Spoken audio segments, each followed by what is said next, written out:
Hello अस्सलाम वालेकुम। आओ ख़ाबन कोई अज भी इल्म कीमिया के नए टॉपिक सां गॾु नई वीडियो सां गॾु अॼु असांजो हिकिड़ो अहम उनवान आहे जेको असांजी रोज़मर्रा जी ज़िंदगी में रोज़मर्रा लाइफ में असांजो हुन सां बिल्कुलु वास्तो पए थो, बल्कि तक़रीबन मोस्टली असांजो वास्तो पवंदो आहे। उहो असांजो अॼु अहम टॉपिक आहे ऐं अहम उनवान आहे असांजो गॉड यानी solution. God solution, God the solution यानी गॉड या सोल्यूशंस यानी जमा भी थी सघे थो। सो अॼु असां सम्झंदासीं गार छा आहे, क़िस्म छा आहिनि, थोरी घणी एक्टिविटी बि कंदासीं। अॼु सम्झंदासीं न गार छा आहे। गार हिकिड़ी अहिड़ी यानी यकसा तौर मिलावट जो नालो आहे जंहिंमें ॿ जुज़ा हूंदा आहिनि, अहम जुज़ा हूंदा आहिनि। जंहिंमें पहिरियों हूंदो आहे गारींदड़ यानी गारींदड़, पहिरियों हूंदो आहे गारींदड़ यानी जंहिंखे असां सॉल्वेंट चवंदा आहियूं। ऐं असांजो ॿियो जुज़ो जेको अहम जुज़ो हूंदो आहे उहो हूंदो आहे गरंदड़ यानी ॿियो गरंदड़ यानी सालिक यानी ये असांजो सालिक यानी हिकिड़ो गारींदड़ ॿियो गरंदड़। ॿ असांजा अहम जुज़ा जेके गार में मौजूदु हूंदा आहिनि ऐं हिननि ॿिन्हिनि जी यकसा तौर मिलावट खे असीं गार चवंदा आहियूं।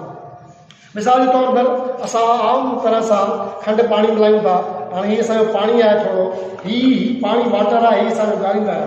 यानी गार में असांजो पहिरियों कॉम्पोनेंट हीअ गारींदड़ आहे असांजो, ऐं ॿियो असां कॉम्पोनेंट हिन बीकर में थोरी असां खंडु था खणूं। हीअ खंडु आहे असांजी, थोरी खंडु असां हिन में थोरी विझूं था त हीअ असांजो ॿियो कॉम्पोनेंट आहे जेको आहे गरंदड़। हिन बीकर में खंडु विधीसीं, हीअ आहे असांजो गरंदड़ यानी पहिरियों गारींदड़ पाणी ऐं हीअ गरंदड़ खंडु। हीअ असांजो गार असांजो ठही सघे थो। हाणे गार जा टे क़िस्म हूंदा आहिनि जेके आम तरह हूंदा आहिनि। पहिरियों असांजो गार जा क़िस्म असां लिखूं था हिते, गार जा क़िस्म पहिरियों असांजो क़िस्म आहे अणरचियल गार यानी असांजो ही अणरचियल गार। ॿियो असांजो आहे रचियल गार, रचियल गार। ऐं टियों असांजो आहे सर्स रचियल गार, सर्स रचियल गार। यानी पहिरियों असांजो क़िस्म आहे गार जो अणरचियल गार यानी अनसेचुरेटेड सोल्यूशंस। अणरचियल गार यानी उहे गार जंहिंमें असां आम गर्मी पद ते रूम टेम्परेचर ते असां अगरि को बि गरंदड़ गारींदासीं त उहो असांजो अणरचियल गार ठहंदो। मिसाल जे तौर असां हीअ पाणी जो कुझु मिक़दार खणूं था, क्वांटिटी थोरी वधीक मिक़दार आहे, हीअ असांजो गरंदड़ बीकर में खंडु आहे, असां हिन में पाणी हीअं मिलायूं था, ऐड था कयूं। हिनखे असां पाणी मिलाए ऐं हिन में असां खंडु विधलु थोरी हिन में, ऐं हिनखे असां यकसा तौर मिलाइण जी कोशिशि कयूं था पाण में।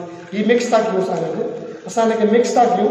हीअ खंड जो थोरो मिक़दार आहे, पाणी जो वधीक मिक़दार आहे, छो जो पाणी गारींदड़ आहे ऐं खंडु गरींदड़ आहे। हीअ रूम टेम्परेचर में, आम रूम टेम्परेचर में 3 खां 5 गर्मी पथ में हीअ असांजो गार जेके जनरल गार ठहंदा आहिनि, शरबत ठाहींदा आहियूं, ॿिया गार ठाहींदा आहियूं, त हीअ हुन में असां मिक्स पिया कयूं।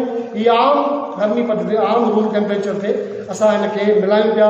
न पाणी गरम न थधो आहे, हीअ बिल्कुलु नॉर्मल आहे, हिनखे असां मिलायोसीं ऐं हिन में असांजा खंड जा इहे क्रिस्टल्स में अचनि पिया, कॉम्पोनेंट्स कुझु असांजा इहे हिन में जुज़ा क्रिस्टल्स कम्स में अचनि पिया। यानी हिन में अञा हिन में खंड यानी गरंदड़ खे जी वधीक सलाहियत आहे ॻरण जी, यानी अञा ई ॻरी सघे थी। अगरि असां वधीक मिलायूं, वधीक असां हिन में थोरो मिलाई आहे खंडु, वरी हिनखे असां मिक्स था कयूं, वधीक था कयूं ऐं हिन में थोरी पहिरियां ई रहियल हुई, ज़ाहिर आहे हाणे उहा बि चङी तरह पूरी तरह हल न थी। हीअ कईसीं त खंड जा कलम अञा ओतिरा रहियल आहिनि, ॿी खंडु मिलाइण खां पोइ बि। हाणे छा कंदासीं, हिनखे असां बाहि कंदासीं यानी गरम कंदासीं, हिनखे हिन जो टेम्परेचर वधाईंदासीं। टेम्परेचर वधण सां ई खंडु हिन में ॻरणु शुरू थींदी, यानी कंहिं ख़ासि गर्मी पद ते, जेको मख़सूस गर्मी पद ते ही बिल्कुलु खंडु ॻरी वेंदी आहे, बिल्कुलु मुकमल मिली वेंदी।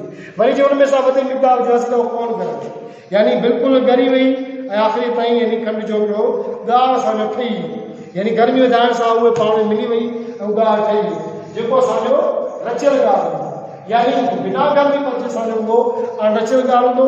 वरी असां हुनखे गरम कयोसीं, अञा वधीक हुनखे वधीक असां गरम गारियोसीं गर्मी पद जे ज़रिए, त उहो असांजो रचियल गार हूंदो। हीअ सर्स रचियल गार भई टियों गार उहो गार आहे जेको असांजो अञा गरंदड़ वधीक मिलाइजे, वधीक वधाइजे गर्मी पद खे ऐं उन में अञा मिली सघे, हल थी सघे, त उहो असांजो हूंदो आहे सरस अचल ॻाल्हि यानी सुपर सेचुरेटेड सॉल्यूशन। ये टे ॻाल्हि जा क़िस्म आहिनि जेके असांजे आम तरह सां जेके से ज़िंदगी में असां ॾिसंदा आहियूं ऐं उन्हनि जो मुशाहिदो न कंदा आहियूं, बल्कि उहो असांजो ज़िंदगी जा हिसा हूंदा आहिनि। त हीअ अहिड़ी तरह सां असांजो हीअ अणरचियल ॻाल्हि आहे, रचियल ॻाल्हि ॿई सां ठाहींदा आहियूं। हाणे हिकिड़ो हिन में सुवालु इहो आहे त आख़िर हीअ को अणरचियल ॻाल्हि त आम गर्मी पत्या मिक्स था कयूं, उनखे वरी गरम था कयूं त हीअ हल थो थिए गरदड़ में वधीक करे, त उनजो जवाबु सिंपल इहो आहे त हिननि में हल्की तवानाई हूंदी आहे, यानी काइनेटिक एनर्जी जी वजह सां उनजे सबब जे करे हीअ यानी गरदड़ ऐं इन जा मालिक्यूल यकसा तौर पाण में मिली वेंदा आहिनि ऐं हिकिड़ी नई मिलावट ठाहींदा आहिनि जेके असां ॻाल्हि थींदा आहियूं। यानी गर्मी पत ॾाढ सां उन में हल्की तवानाई वधी वेंदी आहे ऐं जंहिंजे सबब जे करे उन्हनि में मिलण जी या हल थियण जी सलाहियत वधि में वधि हूंदी आहे। यानी हिकिड़ा असांजा ॻाल्हि हूंदा आहिनि जेके होमोजेनिसिस हूंदा आहिनि, होमोजेनिसिस यानी यकसा तौर हूंदा आहिनि, ॿिया हेट्रोजेनिसिस जेके हूंदा आहिनि घण फेज़ी यानी हिकु फेज़ी ऐं घण फेज़ी मिलावट, हिकु फेज़ी मिलावट आहे, सिंपली हिकु फेज़ी मिलावट आहे। घण फेज़ी में असां ई भई शरबत विझूं, लीमो विझूं, खंडु विझूं, लूणु विझूं, हीअ घण फेज़ी मिलावट आहे। सो बहरहाल अहिड़ी तरह सां तव्हां मिलावट खे सम्झी वियो, ॻाल्हि खे सम्झी वियो, ॻाल्हि जा कंपोनेंट सम्झी वियो ऐं क्रिएटिविटी सां गॾु यकीन आहे तव्हांखे हीअ शइ सम्झ में आई हूंदी।